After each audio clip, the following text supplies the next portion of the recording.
Assalamualaikum warahmatullahi wabarakatuh. Apa kabar semuanya, anak-anak soleh dan soleha? Alhamdulillah, kita jumpa lagi dengan Bu Guru Ani. Insya Allah kita akan belajar pendidikan agama Islam dan budi pekerti. Sebelum belajar, mari kita awali dengan berdoa terlebih dahulu agar Allah memberikan kemudahan kepada kita dalam belajar dan memberikan ilmu yang manfaat dan berkah. A'udzu billahi minasyaitonir rajim. Bismillahirrahmanirrahim. Raditu billahi rabba wa bil islami dina wa bi Muhammadin nabiyyan wa rasula. Rabbi zidni ilma warzuqni fahma.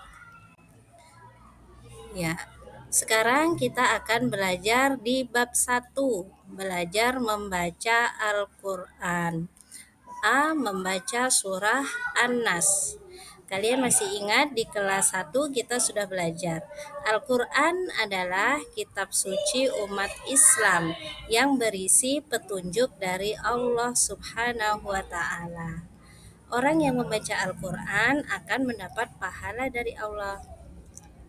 Tapi kalian harus tahu, sebelum kita membaca Al-Quran, kita harus bersuci terlebih dahulu dengan cara berwudu. Kemudian kita harus memakai pakaian yang menutup aurat. Dan jangan lupa mengawali bacaan Al-Quran dengan membaca ta'awudz dan basmalah. Bacaan ta'awudz yang seperti ini. A'udzu billahi minasyaitonir rajim. Dan bacaan basmalah bunyinya Bismillahirrahmanirrahim. Oke, selanjutnya sebelum kita membaca surah An-Nas, kita mengingat dulu Al-Quran itu ditulis menggunakan bahasa Arab. Bahasa Arab itu ditulis menggunakan huruf hijaiyah. Apa saja huruf hijaiyah itu? Mari kita hafalkan bersama-sama. Alif, ba, ta, sa, jim, ha, kha, dal, zal, ra, zai, sin, shin, shad, dot, to, zo, ain, ghain, fa, qaf, kaf, lam, mim, nun, waw, ha, lam, alif, hamzah, ya. Ya, di sini lam alif tidak ditulis. Kenapa? Karena lam alif itu gabungan dari dua huruf yang memang sudah ada, yaitu huruf lam dan alif. Tapi kalau di lagu tetap dinyanyikan ya. Baik. Nah, huruf hijaiyah ini tidak bisa terbaca kalau dia tidak memiliki harokat. Harokat itu apa? Harokat itu tanda baca dalam Al-Quran ya. Kita ingat lagi pelajaran kelas 1. Fathah dibaca A, kasroh dibaca I, dhammah dibaca U, agar mendapat ilmu. Fathah tanwin an, kasroh tanwin in, dhammah tanwin un, harus belajar selalu.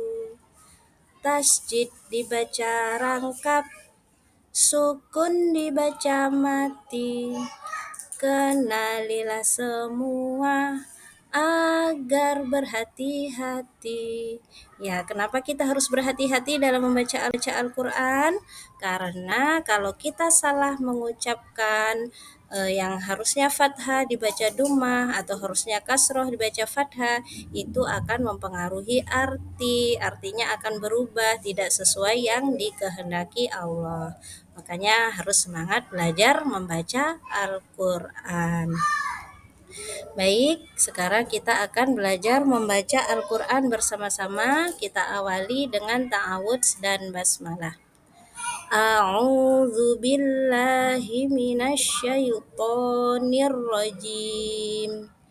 Bismillahirrahmanirrahim.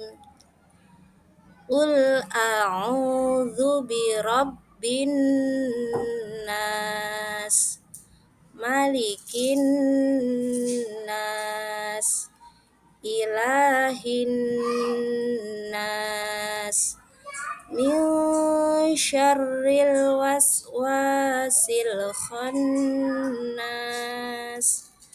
alladzi yuwaswisu fi sudurin nas, minal jinnati wan nas. Ya, itu tadi surah An-Nas. Perhatikan yang warna pink atau merah ini, di atas huruf nun ada harokat tasjid. Tasjid itu harus dibaca rangkap.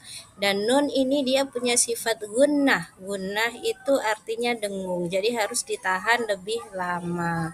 Kalau tasjid di atas huruf ba cukup ditekan aja atau dibaca rangkap bi rabbi, tapi kalau di nun harus disertai gunnah atau dengung.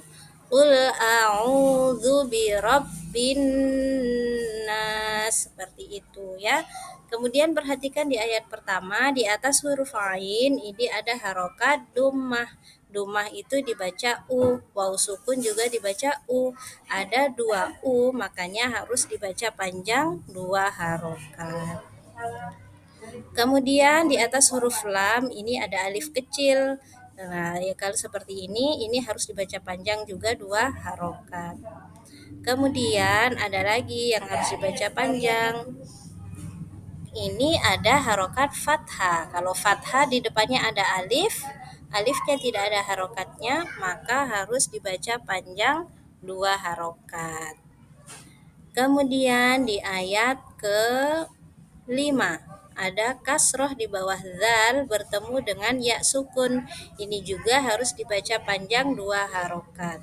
Kenapa? Karena kasroh dibaca i, ya sukun juga dibaca i, ada dua i, makanya harus dibaca panjang dua harokat. Iya. Kemudian sekarang kita akan membaca dengan artinya ya. Arti yang pertama, ayat pertama, katakanlah aku berlindung kepada Tuhannya manusia, Raja manusia. Ayat ketiga, sembahan manusia. Keempat, dari kejahatan bisikan setan yang biasa bersembunyi.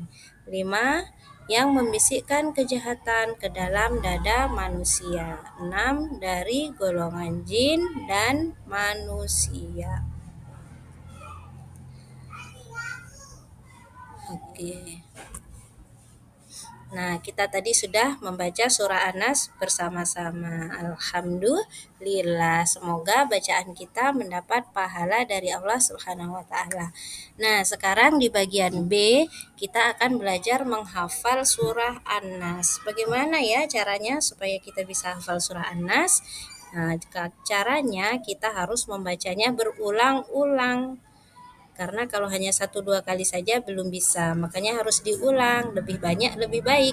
Kenapa? Karena lebih banyak pahalanya dan lebih kuat hafalannya. Oke, sebelum menghafal kita tepuk Anas dulu, yang semangat ya.